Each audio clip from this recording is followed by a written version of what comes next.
Don't worry.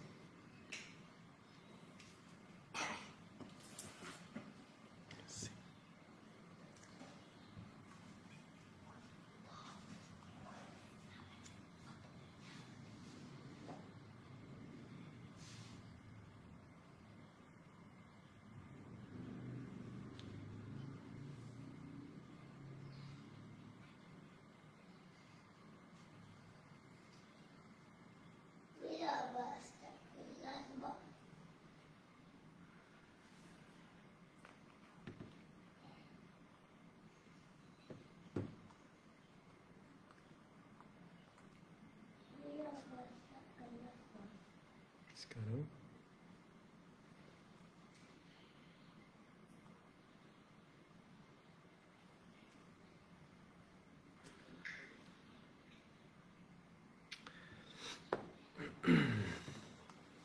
Okey, Assalamualaikum warahmatullahi wabarakatuh. Ahlan wa sahlan wa marhaban bikum. Apa khabar semua? Sahabat-sahabat semua yang dirahmati oleh Allah. Pada hari ini kita dah hari ke-6 kalau tak salah kita berpuasa. Kita semua berada dalam bulan Ramadan yang mulia. InsyaAllah pada hari ini ada beberapa tips yang ingin saya kongsikan bersama mereka yang ingin mencontohi kepribadian Rasulullah sallallahu alaihi wasallam ketika berpuasa. Okey, sebenarnya ada beberapa ataupun banyaklah kita kata aspek yang boleh kita sentuh.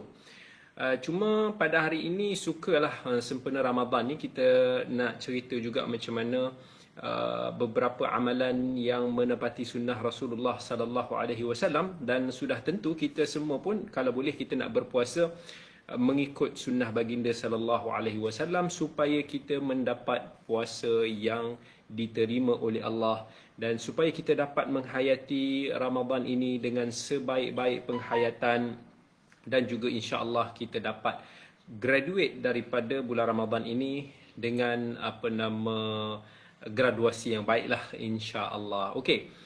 Jadi pada hari ini insya-Allah ada beberapa poin yang saya ingin sentuh. Okey, antara beberapa amalan sunnah yang boleh kita contohi ataupun kita ikut Nabi sallallahu alaihi wasallam. Bila kita berpuasa, yang pertama sekali kita akan bangkit untuk kita bersahur.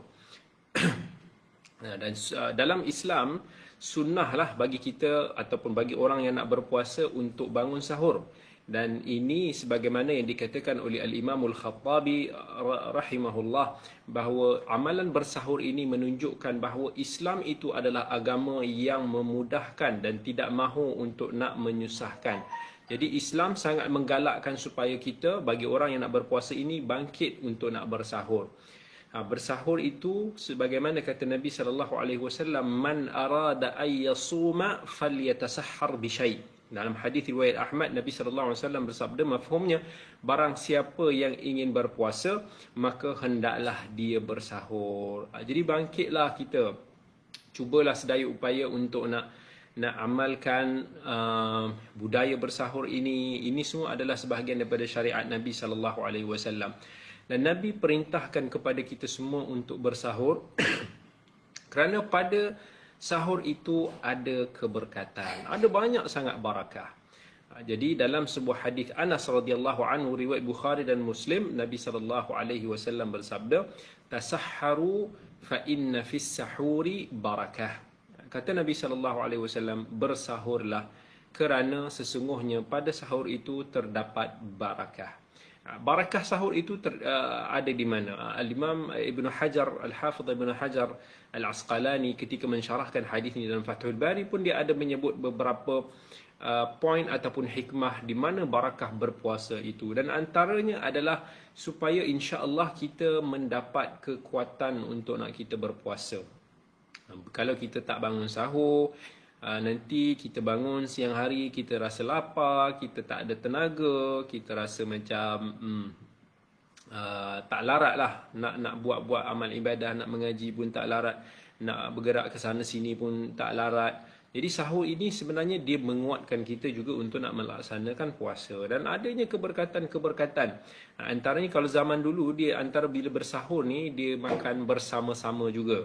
Dekat Madinah dulu pun masih ada lagi sahur yang akan dimakan bersama-sama dengan orang-orang yang ada di sana. Jadi adalah barakah-barakah daripada kita bersilaturahim, kita bertemu, kita memberi salam sesama saudara kita. Itu semua ada barakahnya. Kemudian bersahur ini, mungkin bagi ramai yang tak tahu, sebenarnya sahur ni dia membezakan antara puasa orang Islam dengan puasa ahli kitab. Puasa Islam berbeza dengan puasa ahli kitab. Itu apa yang Nabi SAW nyatakan dalam sebuah hadis riwayat Muslim, faslu ma baina siyamina wa siyami ahli kitabi aklatus sahar.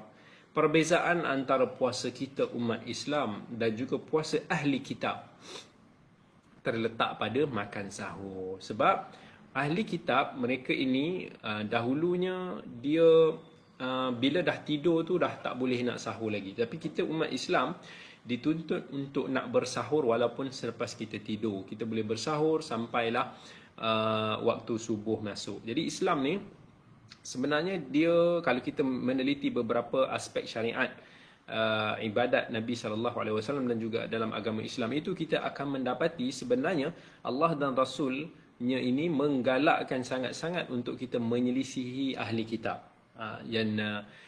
Kalau kita tengok pensyariatan sebagai contohnya janggut, pensyariatan tidak membenarkan ada unsur-unsur tasyabuh ataupun persamaan. Banyak lagi, dan kita akan mendapati bahawa Islam memang sangat-sangat ingin nak jauhkan kita umat Islam ni daripada mengikuti jejak langkah. Tetapi akhirnya di akhir zaman ini kita tak boleh nak elak itu apa yang Nabi SAW telah khabarkan kepada kita, bahawa kita umat Islam ini akan meniru, mengikuti jejak langkah mereka selangkah demi selangkah. Jadi hikmah Islam ini kita kena sangat syukur sebab Allah nak bezakan antara kita. So, tapi orang Islam pada hari ini lebih suka untuk nak meniru, nak pakai topi Santa Clausnya, nak ikut budaya, pakaian, style dan sebagainya. Dan ini semua sebenarnya berlawanan, menyelisihi daripada apa yang telah syariat kita perintahkan kepada kita. Jadi jangan tinggalkan sahur walaupun dengan minum seteguk air. Sebagaimana dalam sebuah hadis Nabi SAW, as-sahuru akluhu barakah fala tad'u. Sahur ini makan dia adalah satu keberkatan, jangan tinggalkan. Walau ayyajra'a ahadukum jar'atan mimma. Walaupun kita minum seteguk air sekalipun, bersahurlah. Kerana apa? Nabi kata, fa inna Allah azza wa jalla wa malaikatahu yusalluna 'alal mutasahhirin. Kerana Allah azza wa jalla dan para malaikatnya berselawat ke atas orang-orang yang makan sahur. Malaikat kalau berselawat kepada kita, bermaksud dia akan mendoakan kepada kita kerahmatan, keampunan. Dan Allah azza wa jalla, maksud selawat yang di sana kepada Allah, maksudnya Allah merahmati, Allah memberikan pengampunan, Allah memberikan pujian-pujian kepada orang-orang yang bersahur. Itu maksud selawat daripada Allah dan juga para malaikat. Kemudian bila kita bersahur, dalam sahur ni kita digalakkan untuk melewatkan sahur ataupun mengawalkan sahur. Sebenarnya kalau kita ikut sunnah Nabi kita SAW, kita lewatkan sahur kita sampailah dekat-dekat nak dekat subuh. Ini juga berdasarkan kepada hadis Anas radhiyallahu an daripada Zaid bin Thabit radhiyallahu an, yang mana dia berkata, tasahharna ma'a Rasulillah sallallahu alaihi wasallam thumma qumna ila as-salah qultu kam kana qadru ma bainahuma qala 50 ayah. Zaid bin Thabit kata, kami ini para sahabat pernahlah bersahur bersama Nabi SAW, kemudian kami bangun pergi kepada salat. Kemudian Anas tanya kepada Zaid bin Thabit, berapakah kadar ataupun tempoh antara sahur dan juga salat itu? Nabi Zaid bin Thabit kata 50 ayat.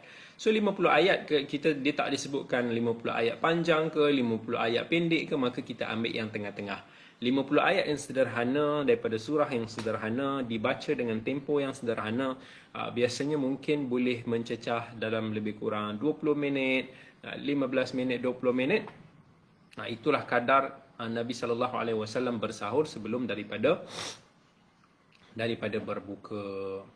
So itu antara beberapa amalan yang kita boleh lakukan ketika kita bersahur. Jadi masa kita bersahur ni, walaupun kita rasa kenyang, jangan kita tak bangun untuk nak bersahur. Kita bersahur juga sebab kita ikut sunnah Nabi SAW. Kita bangun juga sahur walaupun kita kenyang. Jangan kita bersahur sebelum tidur, pukul 11, pukul 12 kita sahur, kemudian kita masuk tidur, kemudian kita terlepas waktu subuh. So sahur ni sebenarnya dia nak jaga waktu kita, waktu subuh kita. Jarang kalau kita tengok orang-orang Islam ketika Ramadan ini yang berpuasa, mereka terlepas main subuh. Sebab mereka akan cuba juga nak bangun untuk nak bersahur. Sebab mereka tahu kalau tak bersahur maka akan jadi sangat lapar. Kemudian nanti tak bertenaga, tak susah nak bekerja, nak belajar dan sebagainya. Jadi semua bekerja-kerja untuk nak bersahur. Tapi cuba kita renungkan, kalau kita tak berpuasa, macam mana dengan subuh kita? Adakah kita mampu untuk nak bangun subuh pada masanya? Sebagaimana kita boleh jaga waktu kita untuk nak bersahur ini? Fikirkan, adakah subuh itu tidak sepenting kita bersahur? So itu kita kena muhasabah balik diri kita. InsyaAllah moga-moga selepas daripada Ramadan ini, kita akan boleh jaga lebih baik waktu solat subuh kita.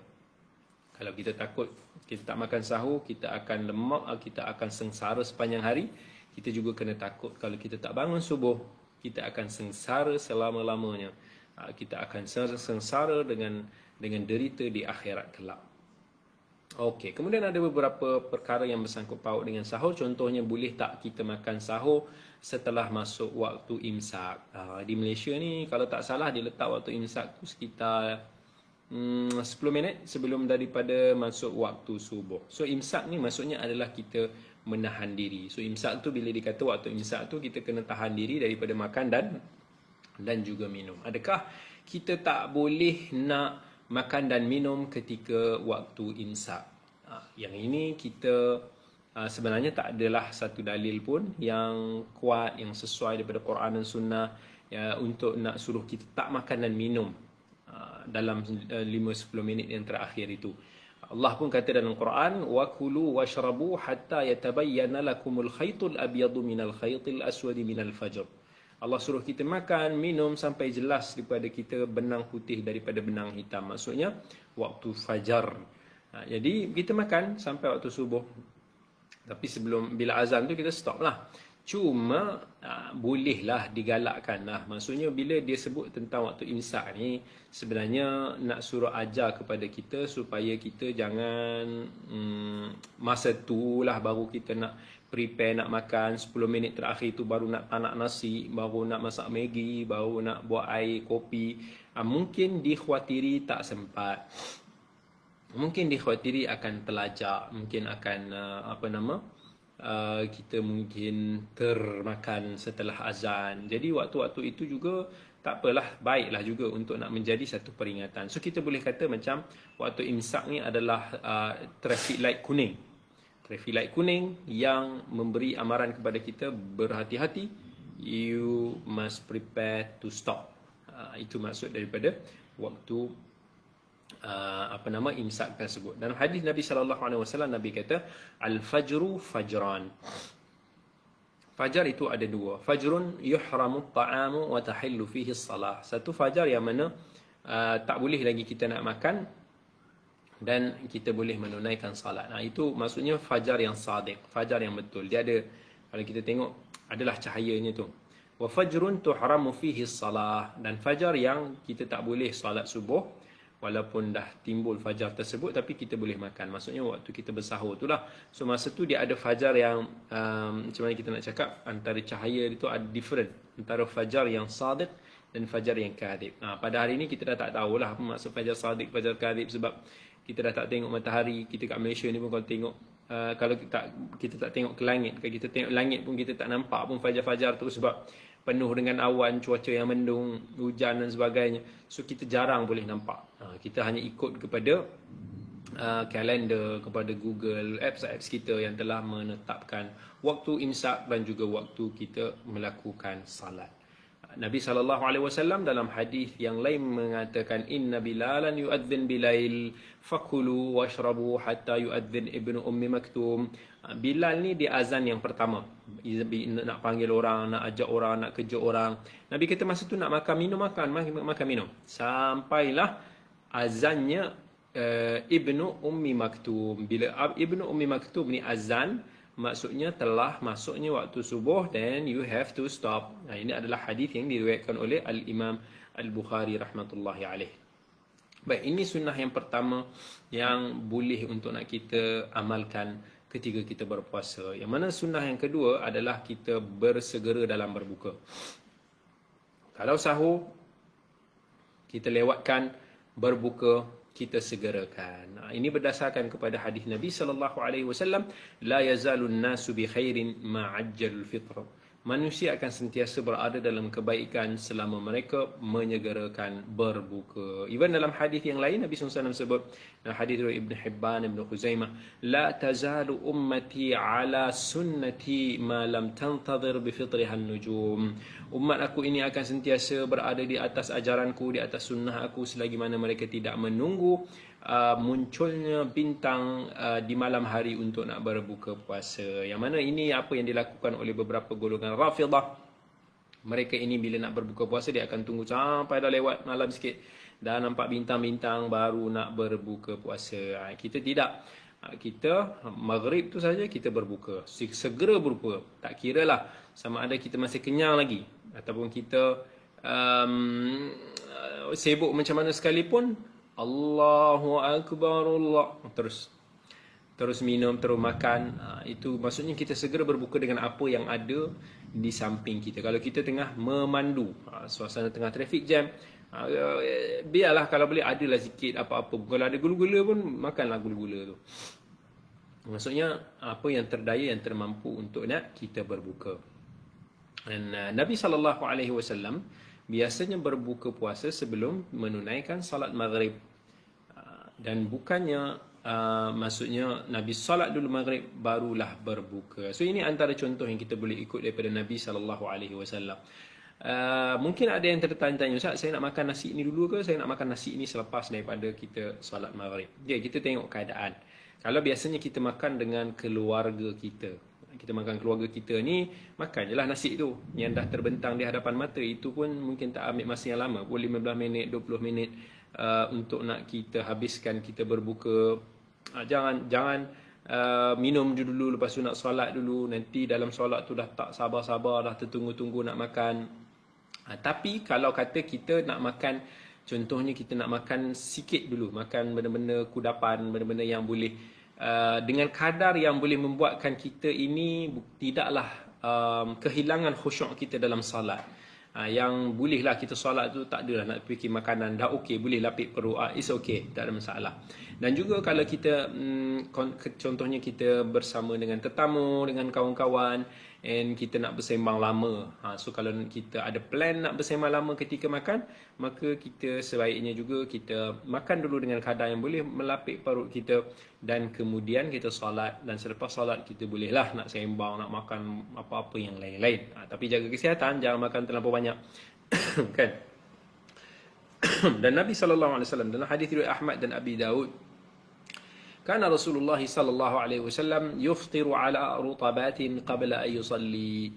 Nabi sallallahu alaihi wasallam makan beberapa biji rutab. Rutab ni adalah sejenis kurma yang separuh masak. Kalau kita tengok kurma tu, dia separuh color, satu kuning gelap, satu kuning cerah.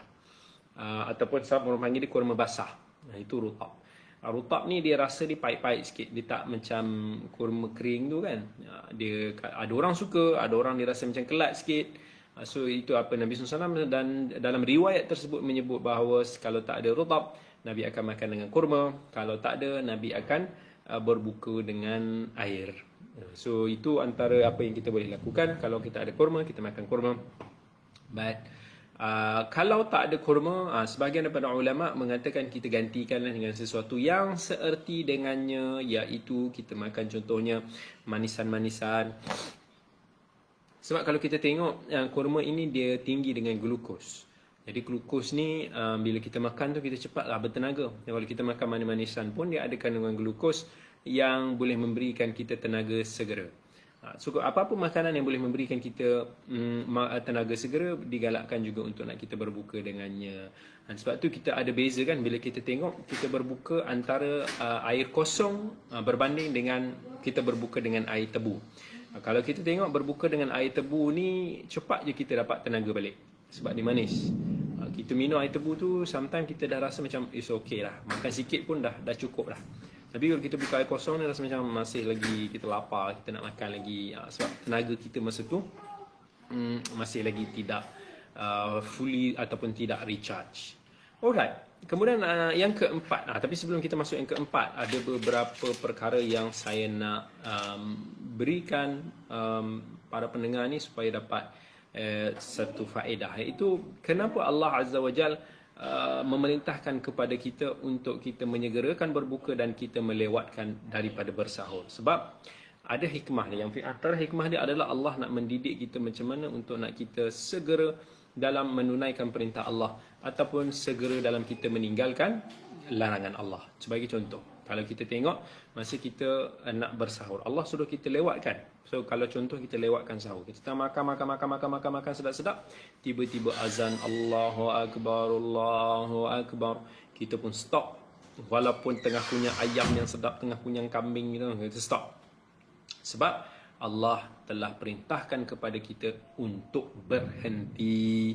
Begitu juga kalau kita suka buat satu-satu maksiat, kita buat berbenda yang Allah tak suka, seronok kita. So bila kita tengah seronok, kita suka, susah nak tinggal, dah biasa macam-macam lagi keseronokan itu, tapi bila kita tahu Allah suruh berhenti, jangan buat, kita jauh, kita segera berhenti. Fajtanibuh. Nabi kata wa idza nahaitukum anhu fajtanibuh. Sesuatu yang telah dilarang kamu daripadanya, maka jauhilah ia. Segera kita jauh. Jangan tangguh-tangguh. Jangan kita kata tak apalah, nantilah, malas, tunggulah nanti bila kita dah ikhlas, bila dah tua, bila dah itu, bila dah ini, kita tangguh segera. No, kita segera kita buat. Macam tu juga bila kita nak berbuka, kita dah lapar, kita bila nak berbuka tu Allah suruh kita segera kita berbuka. Maksudnya apa-apa perintah daripada Allah, kita belajar untuk nak segera supaya kita melakukannya. Jangan tangguh-tangguh. Itu antara hikmah daripada kita bersegera ketika berbuka dan juga kita melewatkan ketika kita bersahur. Alright. Yang keempat daripada petunjuk Nabi kita sallallahu alaihi wasallam adalah kita banyakkan berdoa ketika kita berbuka. Dan kita kena tahu berbuka, ketika kita berbuka ni adalah waktu yang mustajabnya doa. Jangan kita time-time nak berbuka ini, time tu lah kita nak tengok TV, nak tengok drama, nak bersembang itu. Setiap masa at least 5 minit, 10 minit sebelum daripada kita berbuka tu, kita doalah apa sahaja yang kita hajati. Kadang-kadang ada orang ingat nak dapat doa yang makbul ni kena pergi Mekah, kena pergi sana, pergi dekat pintu Kaabah. Tak payah dah nak spend sana. Sebab waktu mustajabnya doa ini Allah ada berikan beberapa waktu. Semua orang dapat. Dan tempatnya juga, semua orang pun juga ada beberapa tempat yang kita boleh dapat. Tak semestinya hanya di pintu Kaabah sahaja kita kita boleh dapatkan doa yang mustajab. Nabi SAW bersabda dalam hadis riwayat Ibnu Hibban, "Thalathatun la turaddu da'watuhum." 3 golongan yang tidak ditolak mereka punya doa. Salah satunya Nabi sebut was-saimu hina yuftir, iaitu orang yang berpuasa sehinggalah dia ataupun ketika dia berbuka. Cuma nak berbuka ni ada sama orang mempertikaikan tentang apa doa yang kita boleh doa. First kali kita doa dulu pada Allah apa-apa yang kita nak, kita mohon. Jadi kita tengok ada orang kata bila nak berbuka ni ada yang baca dhahaba adh-dhama wabtallatil uruq wa thabatal ajr insya-Allah.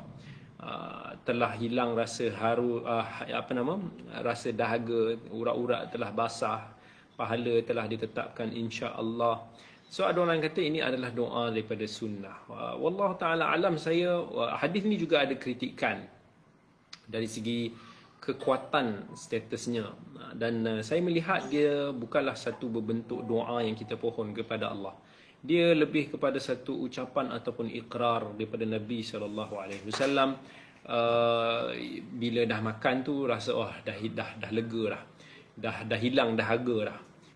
Urat-urat dah basah, pahala insya-Allah kita akan dapat. Itu sebenarnya taklah berupa nampak doa yang kita memohon kepada Allah. Dia kalau kita kata berbentuk zikir tu mungkinlah, tapi dia lebih kepada satu ucapan, dia tidak berbentuk doa. Manakala satu hadis lagi riwayat Abi Daud yang juga tidak begitu kuat daripada sudut statusnya kerana ada sanad yang terputus, iaitu doa yang masyhur di sisi masyarakat kita, Allahumma laka sumtu wa ala rizqika aftartu.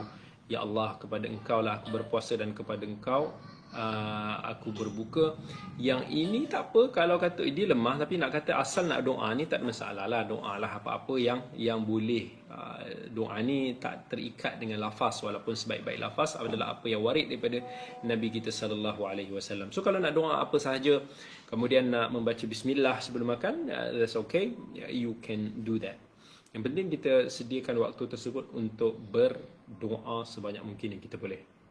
Yang kelima ketika Ramadan adalah kita memberi makan kepada orang yang berbuka. Itu antara simbolik daripada bulan Ramadan yang diberkati ini. Kata Nabi sallallahu alaihi wasallam, "Man fattara sa'iman kana lahu mithlu ajrihi ghaira annahu la yanqusu min ajri as-sa'imi syai'a." Sesiapa yang memberi makan kepada orang yang berpuasa, maka dia akan dapat pahala sepertinya, yang mana tidak akan berkurangan daripada pahala orang yang berpuasa tersebut sedikit pun. Itu adalah hadis riwayat Al-Imam Ahmad. So di sinilah datangnya punca-punca. Sebahagian para ulama mengatakan bahawa digalakkan untuk nak kita belanja makan ataupun kita beri makan kepada orang-orang yang saleh. Orang-orang yang kita bersangka baik, insya-Allah dia ahli yang taat kepada Allah, dia ahli ibadah, orang yang rajin mengaji. Sebab tu kita tengok sebahagian orang disuka taja berbuka puasa di pusat-pusat tahfiz, sebab di pusat-pusat tahfiz anak-anaknya membaca Al-Quran. InsyaAllah kita mengharapkan jika Allah terima amalan kita tersebut, maka kita akan dapat pahala orang yang kita berikannya makan berbuka itu. Para ulama dulu sangat-sangat berkejar-kejar lah untuk dapat fadilat ini. Ibnu Umar pun dia tak berbuka melainkan dengan anak yatim dan juga ada orang susah. Hamad bin Abi Sulaiman setiap Ramadan dia akan bagi lebih kurang 500 orang miskin untuk makan. Jadi rajin-rajinlah. Maksudnya belanja makan ni sebenarnya benda yang sangat baik. Dan apa pun, walaupun bukan puasa pun sebenarnya itu dah cukup baik, apatah lagi ketika kita berpuasa. Dalam hadis riwayat Al-Bukhari dan Muslim, Nabi SAW pernah ditanya, Ayyul Islami khair? Apakah Islam yang paling baik? Dan salah satu Nabi kata, tut'imut ta'am, kamu beri makan. Dan dalam hadis riwayat yang lain, Nabi SAW pernah menyebut, ahabbul a'mali ilallah, amalan yang paling disukai oleh Allah, sururun tudghiruhu ala muslim, kegembiraan yang kamu masukkan di dalam hati orang Islam. Yang mana tufriju anhu kurbah, yang akan melapangkan kesempitan dia, wa tatrudu anhu ju'an, begitu juga dapat menghilangkan kelaparan dia. Ini umum kepada orang yang berpuasa, kepada orang yang tidak berpuasa, apatah lagi ketika kita berpuasa kita dapat pahala, tambah lagi ekstra kita dapat pahala orang tu insya-Allah. Jadi belanjalah makan orang-orang yang baik-baik, orang-orang yang saleh, insya-Allah moga-moga kita akan dapat pahala mereka. Al-Imam Ibn Shihab Az-Zuhri mengatakan bahawa bulan Ramadan ini adalah syahrul Quran wa syahrul it'am. Ramadan adalah bulan Al-Quran dan juga bulan memberi makan, kerana itu simbolik. Itu syiar bulan Ramadan. Kita semarakkan Ramadan dengan Al-Quran, kita semarakkan Ramadan dengan membantu memberi makan kepada orang-orang. Yang keenam, antara apa yang kita kena rebut ketika Ramadan ini untuk nak mencontohi Nabi kita sallallahu alaihi wasallam adalah kita banyak menderma, berinfak dan juga beribadah di bulan Ramadan. Sebagaimana dalam hadis Ibnu Abbas radhiyallahu anhu, katanya kana Nabi sallallahu alaihi wasallam ajwadan nas bil khair. Nabi SAW adalah manusia yang paling mulia, paling dermawan sekali untuk nak buat kebaikan. Wa kana ajwadu ma yakunu fi Ramadan. Nabi SAW ini lebih mulia, lebih dermawan, lebih baik ketika mana Ramadan. Kana ajwadu bil khairi minar rihil mursalah. Nabi ini lebih cepat nak buat baik ini, lebih laju daripada angin kencang yang menerpa. Jadi kata Ibnu Qayyim rahimahullah, Nabi SAW lebih banyak melakukan kebaikan di bulan Ramadan. Beliau memperbanyakkan sedekah, berbuat baik, membaca Al-Quran, salat, zikir dan juga melakukan i'tikaf. Itu Nabi akan cuba untuk nak rebut pada bulan Ramadan yang tersebut. Dan antara kelebihan lagi yang disabdakan dalam hadis riwayat Tirmizi bagi orang-orang yang rajin belanja makan, Nabi kata inna fil jannah ghurafan tura dhuhuruha min butuniha. Dekat syurga nanti akan ada satu bilik. Akan ada banyak bilik dah yang mana boleh dilihat daripada luar dalam, wa butunuha min dhuhuriha, daripada dalam luar semua boleh nampak transparent. Yang cantik lah, maksudnya dia bukan biasa-biasa ni. Maka seorang Arabi dia pun dikata, ya Rasulullah, untuk siapa bilik ini? Liman hiya ya Rasulullah? Nabi pun jawab, liman atabal kalam wa at'ama at-ta'am wa adama as-siyam wa shalla lillahi bil-laili wan nasu niyam. Itu adalah untuk orang yang baik dia punya ucapan kata-kata. Dijaga kata-kata dia. Jangan, bukan orang-orang yang suka buat provokasi, bukan orang-orang yang suka sakitkan hati orang, duk timbulkan macam-macam benda-benda yang tak berkenaan. Tapi orang yang atabal kalam, orang yang katanya adalah baik, ucapannya sangat baik. Orang yang wa at'ama ta'am, yang banyak memberikan makan. Wa adama as-siyam, dan juga selalu berpuasa. Wa shalla lillahi bil-lail wan nasu niyam, dan selalu bersalat kepada Allah pada waktu malam hari ketika manusia, kawan-kawan di lain semua sedang tidur. Jadi seboleh-bolehnya insya-Allah pada bulan Ramadan yang mulia ini kita cuba untuk nak merebut pahala kita memberi makan, kita bersedekah, termasuk juga kita membaca Al-Quran. Bab kata Ibn Abbas, man lam yaqra al-Qur'ana fi syahr faqad hajara. Sebulan kalau kita tak mengaji Quran bererti kita telah meninggalkan Al-Quran. Kemudian yang paling penting sekali, ini apa yang paling penting sekali adalah untuk apa yang saya nak kongsikan daripada sudut ibrah daripada bulan Ramadan ini adalah kita kena cuba untuk nak menjaga lisan kita. So bila saya cakap tentang lisan, termasuk juga kita nak menceritakan tentang jari jemari. Semua ni termasuklah sekali. Hari ini termasuk dalam ucapan tu adalah orang yang menulis-nulis, orang yang menaik, orang yang buat posting, orang yang share, orang yang tulislah apa-apa. Itu semua adalah ungkapan. Ungkapan tu sama ada melalui lisan ataupun melalui jari jemari. Kita kena ingat bahawa lidah ini antara anugerah Allah yang paling besar, yang paling agung. Dan Allah pun ingatkan kita dalam suratul Balad, alam naj'al lahu 'ainain wa lisanan wa syafatain. Bukankah telah kami jadikan kepada manusia itu dua biji matanya dan memberikannya lisan dan juga kedua-dua bibirnya. Mata dan mulut ni nikmat yang paling besar. Kita tak dapat bercakap, kita akan susah dan kita akan stres. Kita tak dapat melihat, juga kita akan jadi sangat-sangat susah. Jadi lisan ini sekiranya tidak digunakan dalam ketaatan kepada Allah, dia akan menjadi satu bala. Dia akan jadi satu masalah mudarat kepada empunya badan yang akan dipertanggungjawabkan, akan dipersoalkan dekat hari kiamat. Allah kata dalam surah An-Nur, yauma tashhadu alaihim alsinatuhum wa aydihim wa arjuluhum bima kanu ya'malun.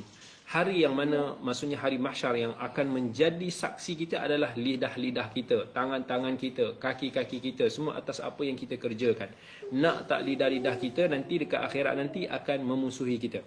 Kita dah tak boleh nak kawal ketika itu lidah kita itu akan tembak kita, akan menceritakan apa sebenarnya yang berlaku. Itu semua adalah kerja-kerja saksi. Jadi lidah yang baik, insya-Allah dia akan menjadi saksi yang baik. Tapi lidah yang keji, lidah yang selalu untuk menimbulkan masalah, yang untuk menyakitkan hati orang lain dan sebagainya, ini semua adalah lidah-lidah yang akan menjadi, orang kata, musibat nanti bila mana kita telah mati nanti. Sebenarnya dalam Quran, dalam hadis, banyak sangat menekankan kepada kita untuk kita menjaga lisan kita. Dalam Al-Quran Allah kata, ma yalfidhu min qawlin illa ladaihi raqibun atid. Tak ada satu lafaz pun yang kita ucapkan daripada kata-kata kita ini melainkan akan dicatat ataupun diambil alih ataupun diketahui oleh malaikat yang mencatatkan amalan kita.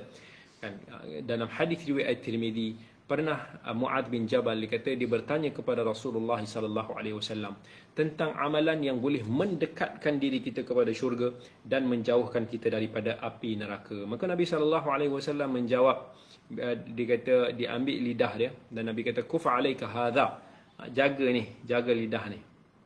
Dan Mu'adh pun tanya, ya Nabi Allah, wa inna lamu'akhadhuna bima natakallamu bihi. Adakah kita ni akan diambil kira dengan setiap apa yang kita ucapkan? Nabi pun kata, thakilatka ummuk ya Mu'adh, wa hal yakubbu an-nas fi an-nari ala wujuhihim aw ala manakhirihim illa hasaid alsinatihim.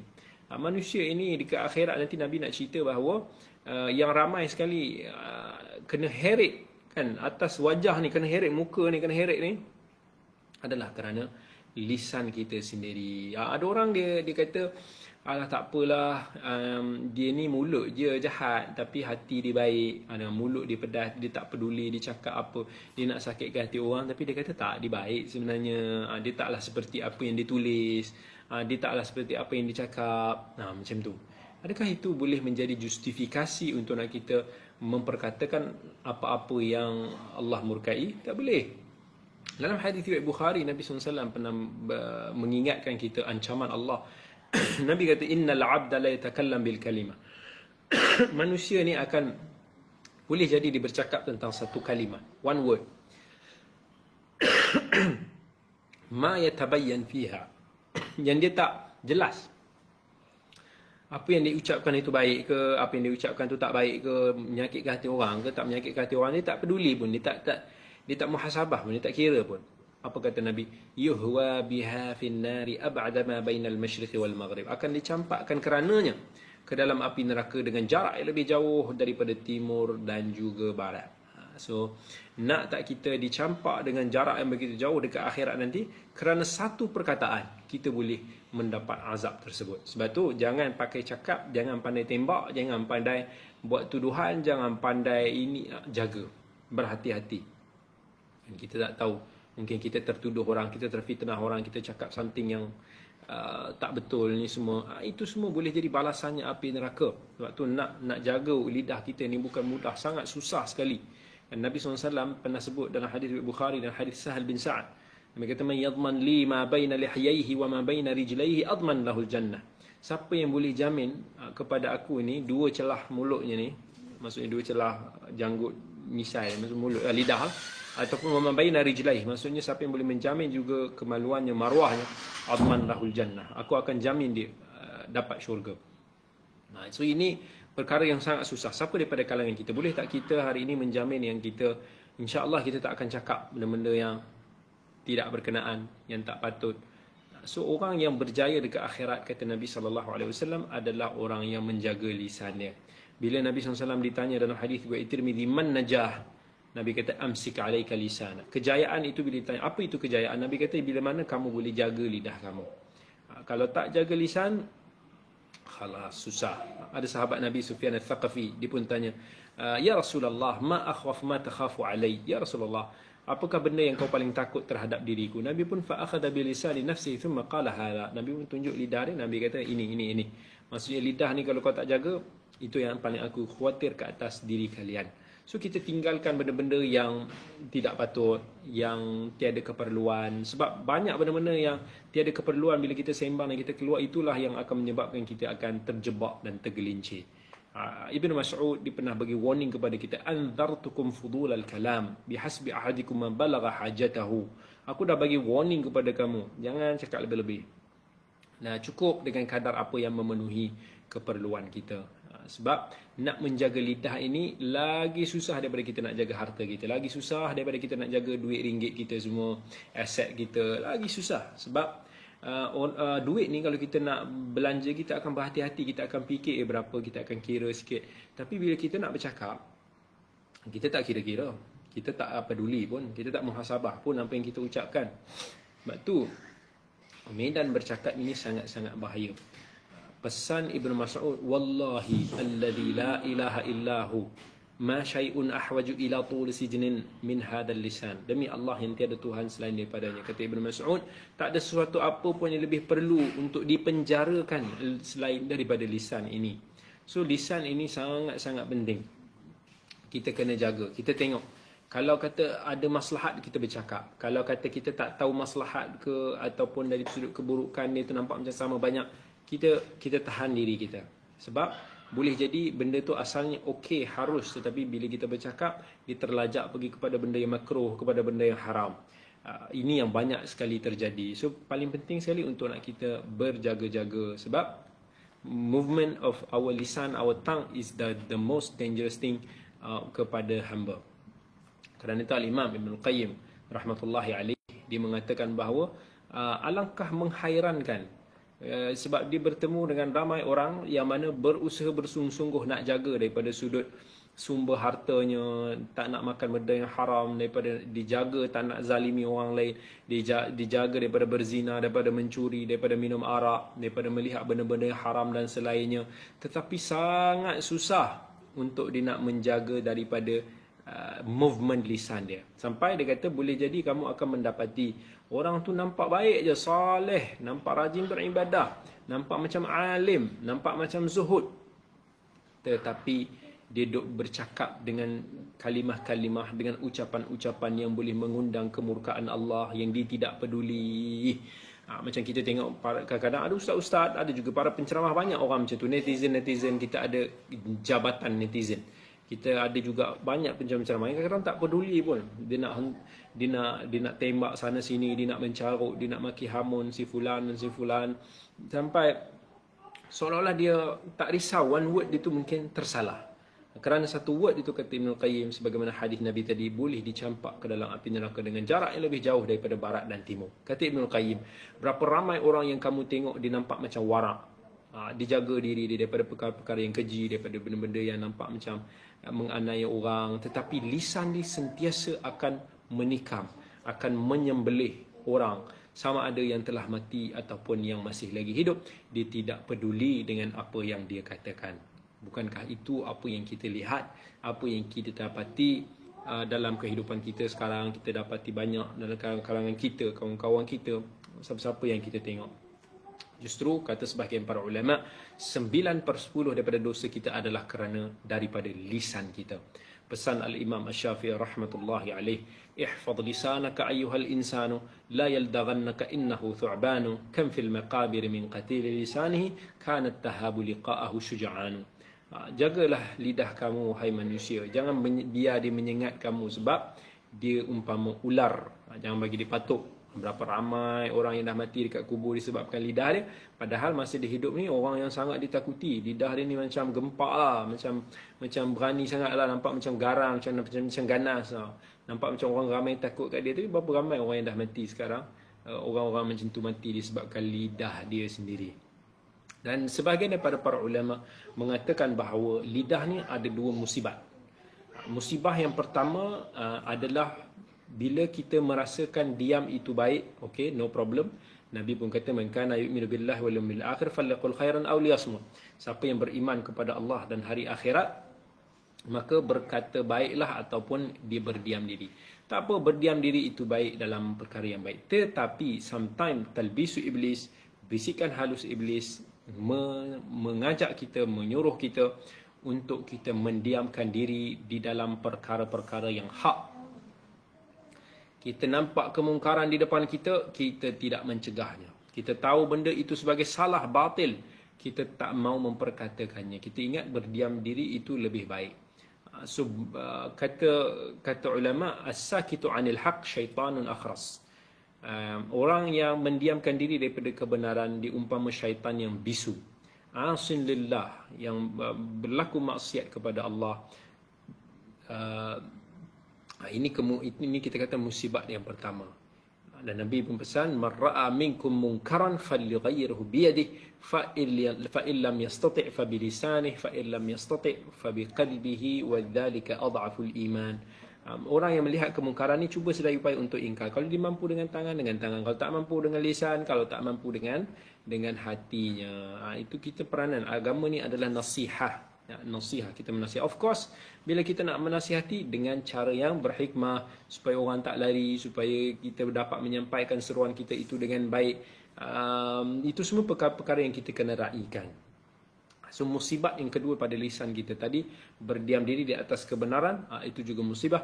Dan musibah yang kedua adalah bila kita cakap benda-benda yang batil, benda-benda yang tak elok. Ini kata ulama, syaitanun natiq. Ini tadi syaitan bisu, ini syaitan yang membebel, syaitan yang banyak bercakap.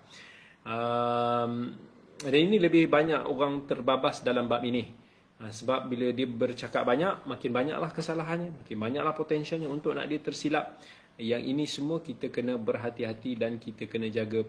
Kalau kita tak jaga, subhanallah, maka amalan kita boleh sahaja akan terhapus dan kita akan mensia-siakan Ramadan kita. Ramadan is all about kita menahan diri kita bukan hanya daripada sekadar lapar dan dahaga, kita menahan lisan kita, kita menahan syahwat kita, menahan keinginan-keinginan yang tak baik. Kata Nabi sallallahu alaihi wasallam, "Man lam yada' qaula az-zuri wal 'amala bihi falaysa lillahi hajatun fi ay yada'a ta'amahu wa syarabah." Siapa yang tidak meninggalkan kata-kata yang tak betul, meninggalkan perbuatan yang tak betul, maka Allah tidak berhajatkan kepada lapar dan dahaganya. Adakah kita mengingat bahawa Allah nak kepada makanan kita, minuman kita, berhajat kepada kita ini untuk lapar? Sebenarnya tak. Allah jadikan bulan Ramadan sebagai satu muhasabah kita untuk jadi orang yang bertakwa, supaya kita boleh belajar untuk nak menahan diri kita daripada keinginan-keinginan yang bercanggah dengan kehendak Allah, keredaan Allah. Itu Allah nak kita berjaya untuk nak tahan. Itulah yang Allah akan berikan kepada kita ganjaran yang besar, sebab Allah kata yada'u ta'amahu wa syahwatahu min ajli, kerana dia boleh menahan syahwatnya, makanannya demi aku.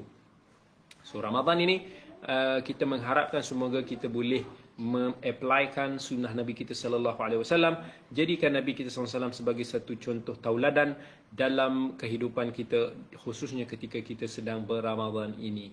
Apa yang saya kongsikan tadi, menerusi amalan-amalan sunnah, menerusi pesanan-pesanan tips tersebut, moga-moga kita semua dapat amalkan bersama, insya-Allah. Baik, saya tengok kalau ada beberapa komen, tapi tak ada jumpa komen-komennya. Oh, ada kat tepi ni. Okey, ada yang tanya, Ustaz, apa maksud menegur dengan hikmah?